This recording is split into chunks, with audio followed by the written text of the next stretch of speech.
Welcome back to The Explainer. Today, we're talking about a single idea that sparked a crisis so huge it almost tore Christianity in two. We're talking about Arianism. It all started with this one sentence. There was a time when the sun was not, written by a priest named Arius.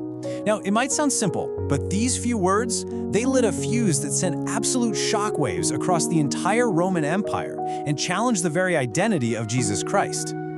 And this is the radical question right at the heart of it all. Was Jesus the eternal, uncreated God, or was he something else? Maybe the first and most magnificent of all God's creations, but still, a creation? This was way more than just a philosophical puzzle. It was a crisis that threatened to split the church right down the middle. All right, so here's our game plan. We'll start with the spark that ignited this whole fire. Then, we'll look at the massive divide it created. After that, we'll get into the epic battle for divinity that followed. And finally, we'll explore its lasting legacy and, why this ancient argument still matters today. Okay, let's set the scene. Our story begins in the early 4th century. We're in the bustling, intellectual city of Alexandria, Egypt, and there's this very charismatic and really influential priest named Arius. At the very core of Arius's teaching was a claim that honestly felt pretty logical to a lot of people, but it was incredibly disruptive. He basically argued that God the Father had to exist before the Son, right? So to create the universe, the Father first created Jesus. This meant Jesus was a perfect creature, sure, but a creature nonetheless, and that made him subordinate to God the Father.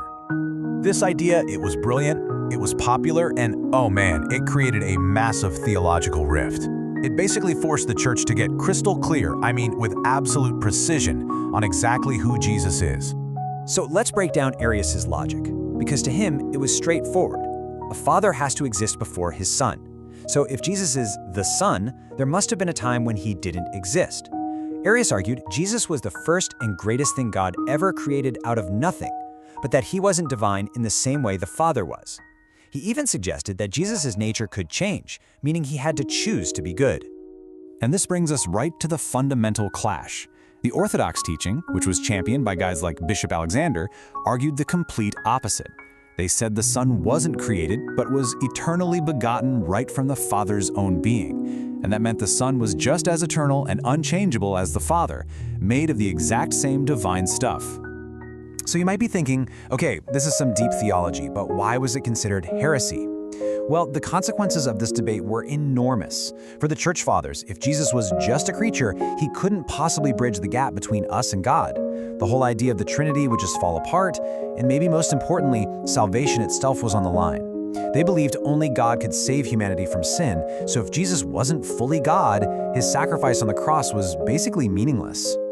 This controversy just spread like wildfire, dividing bishops, splitting congregations. It got so intense that the Roman emperor himself, Constantine, worried that this schism could destabilize his whole empire. So he took a step that had never been taken before. He called a massive council of bishops from all across the Christian world to settle this thing once and for all. And you can just see how fast this thing escalated. What started as a local dispute in Alexandria suddenly needed a global response. And that response was the Council of Nicaea in 325 AD. This was a pivotal moment that gave us the Nicene Creed and set the stage for its greatest champion, a guy named Athanasius. Yeah, the stakes were incredibly high. You better believe passions were running deep. Now, this story about St. Nicholas, Santa Claus, is probably a later legend, but it perfectly captures the intensity of this confrontation. This was a battle for the very soul of Christianity, and everyone there treated it that way. The council's entire verdict really hinged on a single, powerful Greek word, homousios. It means of the same substance. By adding this one word to their statement of faith, the bishops drew a very clear line in the sand. See, an Arian could agree that Jesus was like the Father, but they could never ever say he was of the exact same substance. And there it is. This is the knockout blow from the original Nicene Creed. Every single phrase is a direct shot at Arius. Begotten, not made, crushes the idea of Christ being a creature. And consubstantial with the Father, that's homousios, affirmed his full and equal divinity. The council condemned Arius and his teachings as heresy. Case closed. Or so they thought.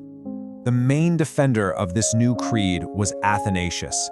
Even though he was just a young deacon at the council, he would spend the next 50 years of his life fighting for this theology, facing down emperors and getting exiled 5 different times. He argued that the sun is like radiance from a light.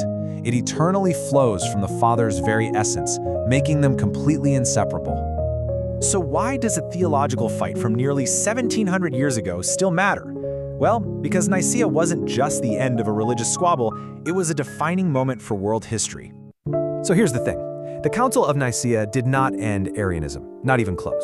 In fact, for a good chunk of the next century, it actually looked like the Arians were winning. Several Roman emperors were Arians, and Arian missionaries converted many of the Germanic Gothic tribes, which means Arianism stuck around in parts of Europe for centuries. But despite all that fierce opposition, the Nicene formula, it ultimately won out. It became, and it still is, the fundamental statement of faith for the vast majority of Christians all over the world. It defines the bedrock of theology for literally billions of people.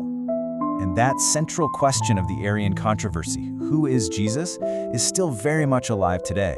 There are religious groups that deny the full divinity of Christ or the doctrine of the Trinity, and in a lot of ways they are wrestling with the very same ideas that Arius was promoting back in the 4th century. And this brings us right back to the ultimate stake in all this, which was perfectly captured by defenders of orthodoxy like Athanasius. For them, this was never, ever about abstract philosophy. It was about salvation. Their unwavering conviction was that the identity of Jesus Christ is completely inseparable from his ability to save humanity, which made this a battle with nothing less than eternal consequences.